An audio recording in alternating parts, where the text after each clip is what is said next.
സാധാരണ വീട്ടില് അച്ഛൻ ഗുരു അല്ലെങ്കിൽ അച്ഛനമ്മ ഗുരുവാണ്, നമ്മൾ ഇരിക്കില്ല എന്ന് പറയും. അവര് വേറെ വീട്ടില് ആൾക്കാരുടെ അടുത്ത് കൊണ്ട് പഠിപ്പിച്ചു കൊടുക്കുന്നതാണ്. അല്ല, ഒന്നാമത്തെ കാര്യം അതൊരു സ്വാതന്ത്ര്യമാണ് അങ്ങോട്ടും ഇങ്ങോട്ടും അല്ലേ. അപ്പം മറ്റ് സ്റ്റുഡൻസ് വരുമ്പം അവർക്ക് കൂടുതൽ പ്രോമിനൻസ് കൊടുക്കും. നമ്മുടെ ഇടയ്ക്ക് സമയം കിട്ടുമ്പം നീ പഠിക്കുക വന്നിട്ട് വേറെ എന്തെങ്കിലും അങ്ങനെയുള്ളൊരു രീതി ഉണ്ടല്ലോ. പക്ഷെ എന്നാലും കോമ്പറ്റീഷൻ്റെ സമയമൊക്കെ ആകുമ്പോഴത്തേക്കും സെപ്പറേറ്റ് ഒക്കെ ഇരുന്ന് പറഞ്ഞുതരുമൊക്കെ ധർമ്മം പറഞ്ഞുതരും, അങ്ങനെയൊക്കെ പതിവുണ്ട്. അച്ഛനിങ്ങനെ സ്ട്രിക്റ്റ് ആയിട്ടുള്ളൊരു ഗുരുവായിരുന്നു. അതെ അതെ ആ ഈ മ്യൂസിക്കിൻ്റെ കാര്യത്തിൽ വളരെ സ്ട്രിക്റ്റ് ആയിരുന്നു, എന്തായാലും സംശയമില്ല.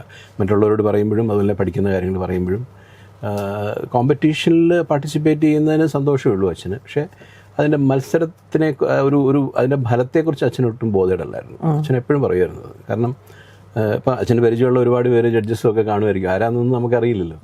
പക്ഷെ അത് പിന്നീട് എപ്പോഴെങ്കിലും അറിയും അത് വസന്തപുരൻ്റെ മോനാണ് പാടിയതെന്ന് അറിയുമ്പോഴത്തേക്കും നന്നായിട്ട് പാടി കേട്ടോ എന്ന് പറഞ്ഞ് കേൾക്കാൻ അച്ഛന് സന്തോഷമാണ്. അതിപ്പം വേറെ ആരെങ്കിലും അറിഞ്ഞ് പറഞ്ഞാലും മതി, അല്ലാതെ ഫസ്റ്റ് കിട്ടി അല്ലെങ്കിൽ സെക്കൻഡ് കിട്ടി തേർഡ് കിട്ടി അതൊന്നും അച്ഛനെക്കുറിച്ച് അച്ഛൻ ബോധേഡല്ലായിരുന്നു. പ്രൈസ് കിട്ടിയ സന്തോഷം ഇല്ല, അത്രയേ ഉള്ളൂ. അല്ലാണ്ട് അങ്ങനെ ഒരു വലിയൊരു ടെൻഷൻ അടിച്ച് ഫസ്റ്റ് കിട്ടിയില്ലെങ്കിൽ എന്ത് ചെയ്യും, അല്ലെങ്കിൽ സെക്കൻഡും കിട്ടിയില്ലെങ്കിൽ. എനിക്ക് കിട്ടിയിട്ടുണ്ട് എല്ലാ പ്രൈസും, ഫസ്റ്റും സെക്കൻഡും തേർഡും ഒക്കെ കിട്ടിയിട്ടുണ്ട് ഓരോ കോമ്പറ്റീഷൻസിന്.